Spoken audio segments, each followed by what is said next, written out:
Documenting my study context by Alyssa. So, my problem, just as a quick overview, is looking at the nutritional values of school lunches. So, just a bit of background in 2021, a free meal mandate was passed in California, requiring all schools to provide a free breakfast and lunch to all students. This rose to the issue of quantity over quality. So, due to the high amounts of meals that schools were needing to order, the foods that kids were eating often started to become less healthy and not energy sufficient. Schools are picking the cheapest option to provide for their students, and it is often backed with sugar and other artificial sweeteners. If a student is eating these foods and every single day, they will not have the proper nutrients in their body, which is especially important due to their young age. Problems can include obesity and a higher risk for diseases, as well as vitamin deficiencies. The community for focus of this problem is students through kindergarten and high school who are eating school lunches on a daily basis. The impact on our community and the need for a solution. So, vitamin deficiencies. So, vitamins are needed in order to help your body function, and a lack of them can cause many issues. So, vitamin D. A deficiency in vitamin D can lead to a person's bone density decreasing, which can lead to bones being broken. B6 deficiency can cause anemia, seizures, and depression. B12 deficiency can cause a feeling of weakness, tiredness, vomiting, and a lack of appetite. And folic acid deficiency makes folic acid itself makes red blood cells, so a lack of this will cause anemia. And I listed some foods which contain these sort of vitamins. And most of these foods are not offered in schools, or if they do, students will often not pick these foods. So, chemicals in food. Preservatives. Preservatives work to delay microorganisms from growing without affecting manufacturing quality or taste. They work to prevent fungi from forming, including yeast and mold.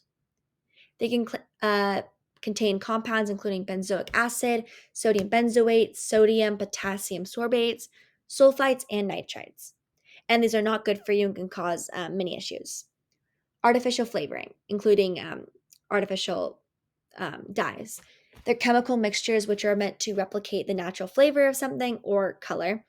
They're often cheaper than natural flavoring or color. They contain a volatile chemical which evaporates into one's nose, causing a particular scent to be recognized. So, an example is chocolate. If you are wanting an artificial sweetener for chocolate, you would use ethyl vanillin, which is 3 times stronger than vanilla, and is used to sweeten lots of chocolates today. And the formula is listed there. So, the issue with obesity.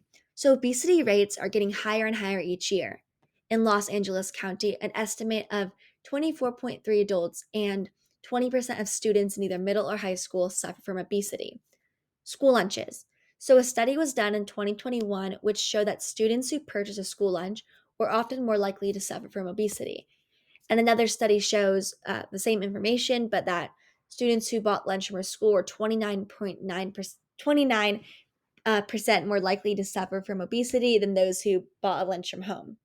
So, in the recent years, a children's health study was created to just show the levels of obesity and their effects.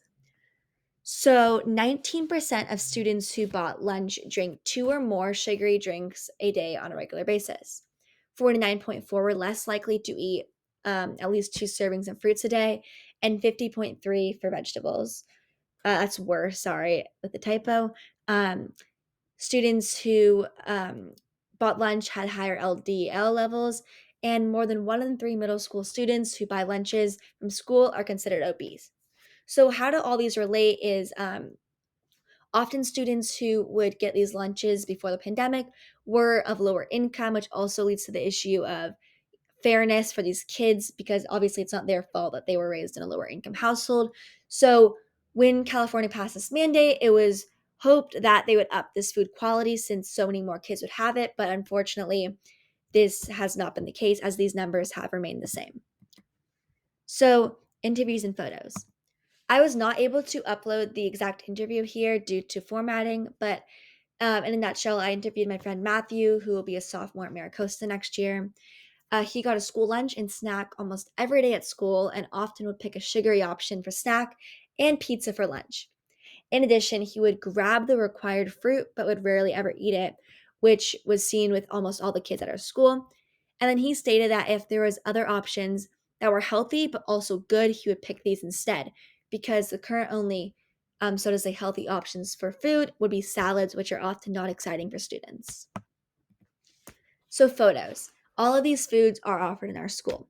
So on this photo right here, those are Fruit Loops, and they contain 24% of your daily value of sugar for each serving. Doritos contain artificial dyes, which include yellow 5 and 6, as well as red 40. And these were served with the sandwich, which contained like lettuce and other vegetables, but they still were given these chips with it. And then Lucky Charms contained trisodium phosphate, which is a preservative, as well as red 40, yellow 5, and 6, blue 1, and artificial flavoring. And these were offered every single morning for snack. So, all in all, there is a huge need for healthier food to be offered in schools because there are just so many bad ingredients being put into young children who are still growing and need to have healthy food in their bodies. So, thank you for listening.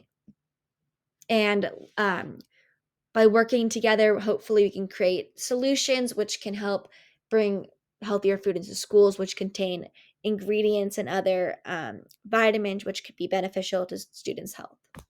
Thank you.